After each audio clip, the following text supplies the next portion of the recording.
This episode of Mr. Hutchings History is now streaming on Spotify, Apple Podcasts, YouTube, and all your favorite platforms like Castbox, Podcast Addict, and Amazon Music. Tune in now. Welcome to Mr. Hutchings History, where the past comes alive. Let's dive into today's story. Hey everyone, and welcome back for another deep dive. Always exciting. This time we're going to be looking at the roles of Canada and the U.S. in the European theater of World War II. A big one. It is a big topic, but don't worry, we got some great material from Mr. Hutchings History to guide us through it. Always a good source. A really good source. And believe me, folks, this is going to go way beyond, just battles and dates. Yeah. We're talking about, tough choices and strategic gambles. Exactly right. The kind of stuff that really gets you thinking about, the complexities of war and the impact on, not just the military, but also the societies involved. Definitely. And even some debates that are still going on today among historians. Oh, yeah. History's never really settled, is it? Never settled. Always something new to uncover. Right. It's funny how we tend to focus on these major turning points like Pearl Harbor or D-Day. Right. Big moments. Yeah, but there's so much more to the story. Exactly. And that's what we're going to unpack in this deep dive. I'm excited to dig in. Me too. I think there's going to be some surprises along the way. I think so too. Like, for example, you might know that the U.S. entered the war kind of late after Pearl Harbor. Right. December 1941. But did you know that Canada was actually in it from the very beginning? Yeah, that's one that often gets overlooked. September 1939, in fact. Right before the U.S. even. Wow, so Canada was really ahead of the curve. They were, and I think it's important to understand why. Okay, so what was going on in Canada at that time? Well, you've got to remember the political climate was very different from the U.S. Right, the U.S. was trying to stay neutral. Exactly. Yeah. Isolationism was a strong force in American politics at that time. But Canada had different priorities. They did. For one thing, they were part of the British Commonwealth. Ah, so they had these close ties to Britain. Exactly. And they saw Hitler's aggression as a direct threat not just to Europe, but to the whole world. I see, so they felt a sense of duty to get involved. Absolutely. And they didn't hesitate. They declared war on Germany just days after the invasion of Poland. Wow, that's a bold move. And it really shows their commitment to, standing up for democracy and freedom. And I bet they didn't just declare war and, sit back and wait. No, not at all. They immediately started mobilizing their forces. Because they were ready to fight. Oh, yeah. They were ready to fight. And within weeks, the first Canadian troops arrived in Britain. So they were right there in the thick of it from the very beginning. They were. And that early part of the war was incredibly dramatic. Yeah, we're talking about the fall of France, the evacuation of Dunkirk. It felt like the whole world was on the brink of collapse. Dunkirk, man. You can practically feel the tension just thinking about those soldiers trapped on those beaches with the German army closing in. Absolutely. It was a desperate situation. I can't even imagine what those soldiers must have been going through. Well, I imagine there would be a mix of fear determination and probably a good dose of disbelief that things had escalated so quickly. Right. How did it even get to that point? It's a long story, but basically, Hitler's Blitzkrieg strategy caught the Allies completely off guard. They just weren't prepared for that kind of lightning warfare. No, they weren't. And the result was a chaotic retreat to the coast. And that's where the Miracle of Dunkirk happened. Yeah. Somehow they managed to evacuate over 300,000 troops in just 9 days. That's incredible. That's like something out of a movie. It is. And what's even more remarkable is that Canadian troops played a crucial role in the evacuation. Really? I didn't know that. Oh, yeah. They helped hold off the German advance, providing cover for the thousands of Allied soldiers being ferried across the English Channel. Wow. They were really putting themselves in harm's way to save their allies. They were. And it's a testament to their courage and their commitment to the Allied cause. It really makes you think about the bonds that were forged during that war. Absolutely. It was a time when nations came together to face a common enemy. And those bonds would be tested even further as the war went on. They would, and we'll talk more about that in a bit. But first, let's shift gears for a moment and talk about the U.S. Okay, sounds good. So as we said, the U.S. was trying to stay out of the war at first. Right. They were still grappling with the memories of World War I and the desire to avoid another costly conflict. Isolationism was a powerful force. It was. But even so, they weren't entirely uninvolved. Really? Tell me more about that. Well, they were providing some aid to Britain through the Lend-Lease Act. Ah, so they were lending a hand even if they weren't officially in the fight. Exactly. But everything changed on December 7th, 1941. Pearl Harbor. A date that lives in infamy. It's one of those moments in history where everyone remembers where they were when they heard the news. Absolutely. The surprise attack on Pearl Harbor shocked the nation and really galvanized public opinion in favor of war. Suddenly, the U.S. was thrust into the global conflict. Exactly. And now they were facing a two-front war against both Japan in the Pacific and the Axis powers in Europe. That's a huge undertaking. It was, and it brought with it a whole new set of challenges and decisions. Like what to do about this thing called the Second Front. Ah, yes. The Second Front, one of the most debated aspects of the war. So what was the issue there? Well, Stalin was facing the full brunt of the German army on the Eastern Front. Right. The Soviets were bearing the heaviest burden of the fighting? Absolutely. And they were desperate for the Western Allies to open up a second front in Western Europe. He needed some relief, and he needed it fast. Exactly. But the decision wasn't so simple. Why not? Well, Churchill and Roosevelt, while sympathetic to Stalin's plight, knew that they weren't ready for such a massive undertaking yet. They were worried about a premature invasion. Exactly. They knew it could be disastrous. So you've got Stalin pushing for immediate action, and Churchill and Roosevelt urging caution. Exactly. And this disagreement caused a lot of tension between the Allied leaders. It must have been incredibly difficult to balance those competing pressures with millions of lives hanging in the balance. It was a real dilemma, and ultimately it led to some difficult decisions. So what did they decide to do? Well, instead of launching a full-scale invasion of France right away, they opted for a different approach. What was that? They decided to focus on other strategic campaigns, like Operation Torch in North Africa. Okay, so what was the significance of Operation Torch? Well, for one thing, control of the Mediterranean was vital for Allied shipping and for securing supply lines. It's all about logistics. Exactly. And Operation Torch, while not the second front that Stalin was demanding, allowed the Allies to gain crucial experience, tie down German troops, and secure a strategic position in North Africa. So it was a stepping stone. Exactly. And then, of course, came the invasion of Italy. Another tough campaign. It was, but again, it served a strategic purpose. And all of this while the Soviets were still holding the line in the East. Yeah, it's important to remember that the Eastern Front was a completely different kind of war. More brutal. Much more brutal. The scale of the fighting and the casualties were just astronomical. It's hard to even comprehend the level of suffering that took place on that front. It is, but we'll talk more about that later. For now, let's get back to the Western Allies and their preparations for D-Day. Okay, sounds good. But before we jump ahead to that pivotal moment, we need to talk about another aspect of the war that's often overlooked. What's that? The air war. Ah, yes.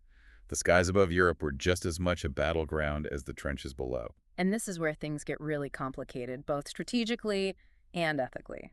You're right. We're talking about the massive bombing campaign against Germany conducted by both the USAAF and the RAF. A campaign that had a profound impact on the course of the war and the lives of countless civilians. Exactly. It was a brutal and controversial aspect of the war.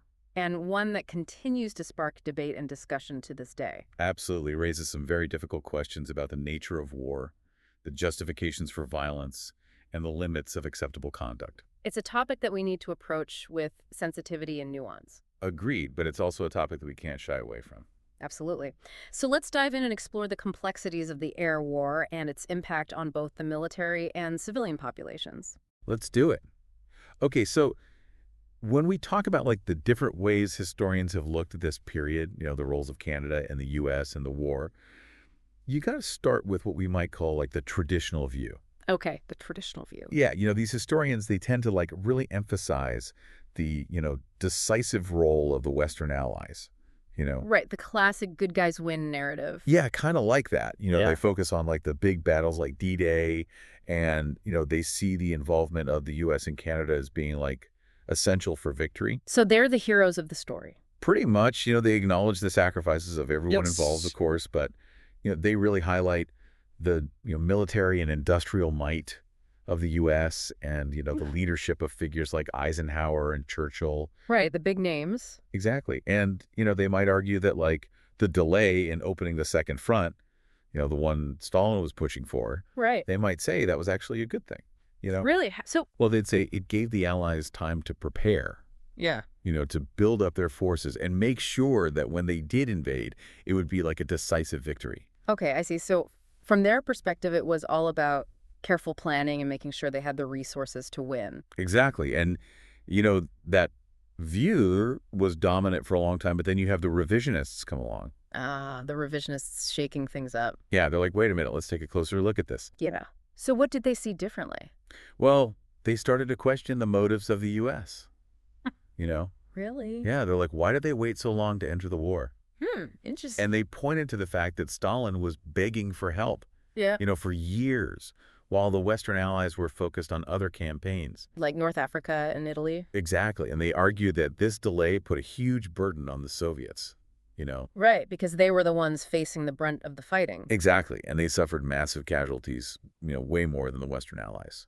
So the revisionists are saying that the U.S. could have done more to help sooner. Yeah, they're basically saying that the U.S. was dragging its feet and that maybe they had ulterior motives. Ulterior motives? Like what? Well, some revisionists argue that the U.S. was happy to let the Soviets weaken themselves fighting the Nazis.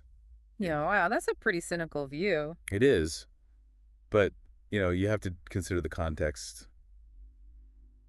This was the Cold War era, and there was a lot of suspicion between the U.S. and the Soviet Union. Right. They were ideological enemies. Exactly. So the revisionists are basically saying that the U.S. might have been more interested in containing communism than defeating fascism. So it's like two completely different interpretations of the same events. Yeah, and, it's hard to say definitively who's right. Right. History is always more complicated than we think. Exactly. But then you have the post-revisionists come along. Oh, the post-revisionists trying to make sense of it all? Yeah, they're like, hey, let's not get too caught up in this hero versus villain narrative, Okay, so they're trying to find a middle ground. Exactly. They acknowledge the complexities of the situation. Yeah. Right, because it wasn't just black and white. No, it wasn't. They emphasized the logistical challenges, of coordinating a global war effort. Right, with multiple nations involved, each with their own priorities. Exactly. And they also point out that despite the tensions and disagreements, the Allies did ultimately succeed in working together. Right, they did defeat Nazi Germany. They did, and they liberated Europe. So the post-revisionists are saying that, yeah, there were problems, but in the end, the Allies came together and achieved victory. Exactly. And they argue that this cooperation, however imperfect, was ultimately what allowed them to win. Okay, so we've got the traditionalists, the revisionists, and the post-revisionists, each with their own take on the war. Yeah, and it's important to understand all of these perspectives, Right, because they each offer valuable insights. Exactly, and then you have the Marxists. Yes. The Marxists always bringing a different perspective to the table. Yeah, they're like, hold on a second. Let's look at the economics of this situation. Okay, so what's their take on World War II? Well, as you might expect, they emphasize the role of class struggle and capitalism, Right, because for them, everything comes back to economics. Pretty much. And they argue that the war was ultimately a product of the contradictions inherent in capitalism. That's interesting. So how does that play out in their interpretation of the events? Well, they often focus on the role of the Soviet Union, Right, the communist superpower. Exactly. And they argue that the Soviets were the ones who really bore the brunt of the fighting and that their sacrifices were essential for defeating Nazi Germany. So they see the Eastern Front as the decisive theater of the war. Exactly. And they might even argue that the Western Allies were more concerned with containing the spread of communism than with actually defeating fascism. So from their perspective, the war was as much about ideology as it was about territory. Exactly. And they see the outcome of the war as a victory for socialism over fascism. Okay, so we've got four major schools of thought, each offering a different lens through which to view the war. And it's fascinating to see how these different interpretations can lead to very different conclusions. It really shows how history is never just about facts and dates. No, it's about interpretation and perspective. And about recognizing that there's rarely a single definitive truth. Exactly. History is always more complicated than we think. Absolutely. Yeah. So let's take a moment to appreciate the complexity of this period and the many different ways we can understand it. Sounds good to me. And let's also remember that these events continue to shape the world we live in today. That's a great point. History is never really over, is it? No, it's always with us in some way. And it's up to us to learn from it and to use that knowledge to create a better future. Absolutely. It really makes you think, how do we bridge the gap between the past and the present? It's a good question. What can we learn from all these different historical perspectives, Yeah. and how can we apply those lessons to, the stuff we're dealing with today? Right. Well, I think one of the biggest takeaways for me is that history is never really settled. Never settled. No. It's always a process of interpretation and reevaluation. So what we think is true today, might change tomorrow. Exactly. Yeah. new evidence can emerge, or Yeah. societies can evolve and perspectives change. Right. It's all about context. Exactly. And, think about how the traditional view of World War II, Mm. the one that was dominant for so long, Right. it's been challenged and enriched by the revisionists and the post-revisionists. They brought new perspectives to the table. They did. Yeah. And they forced us to grapple with more complex questions. It's To see things from different angles. Exactly. And to, acknowledge the perspectives of those who were often marginalized in the traditional narratives. It makes me think about all the debates we're having today, About pretty much everything. Yeah, like social justice issues, international relations, It's like everyone has their own version of history, their own set of facts. But it can be hard to know what to believe. Exactly. And that's why this historical literacy, this awareness of how history is constructed and interpreted, Right. it's so important. It's a critical thinking skill. Exactly. It helps us to evaluate information, to identify bias and propaganda. To think for ourselves. Exactly. So if we apply that to, the topic we've been discussing today. The roles of Canada and the U.S. in World War II. Right. What kind of questions should we be asking? Well, we might start by thinking about how the legacies of the war, they continue to shape the world today. Like how those wartime alliances and rivalries, they influence the geopolitics of today. Exactly. Or how, the narrative of the war, which often focuses on Europe. Yeah. How that's impacted our understanding of, the experiences of other nations. Right. It's like we're only seeing part of the picture. Exactly. And then there are the ethical dilemmas of war, The tough choices. Yeah, like the bombing of Dresden, the debates about targeting civilian areas. Those are tough questions. They are.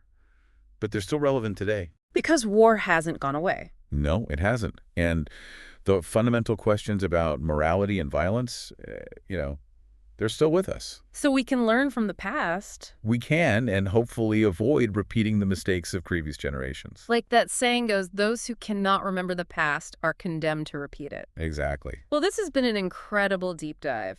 It has. We started with Canada's early entry into the war, Right, September 1939. Explored the U.S.'s evolving role.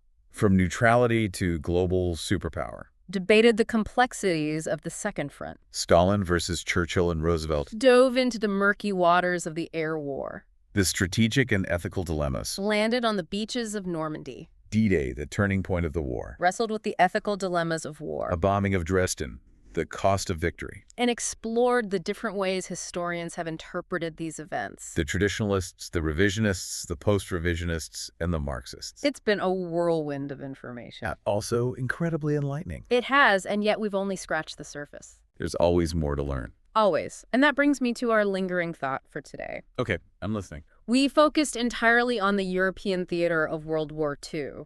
Right. But both Canada and the U.S. were also deeply involved in the Pacific theater. That's true. Fighting against Japan. Whole other story. A whole other deep dive. Exactly. So listeners, if you're interested in learning more about the global nature of this conflict, Right. I encourage you to keep exploring. There's so much out there. Books, documentaries, all sorts of resources. And remember, history is never just about the past. Right. It's about understanding the present and shaping the future. Exactly. Well, it's been a pleasure diving deep with you today. Likewise. Until next time, keep exploring, keep questioning, and keep learning. And keep listening to The Deep Dive. We'll see you on the next one. Thanks for listening to Mr. Hutchings History. Keep exploring, and we'll see you next time.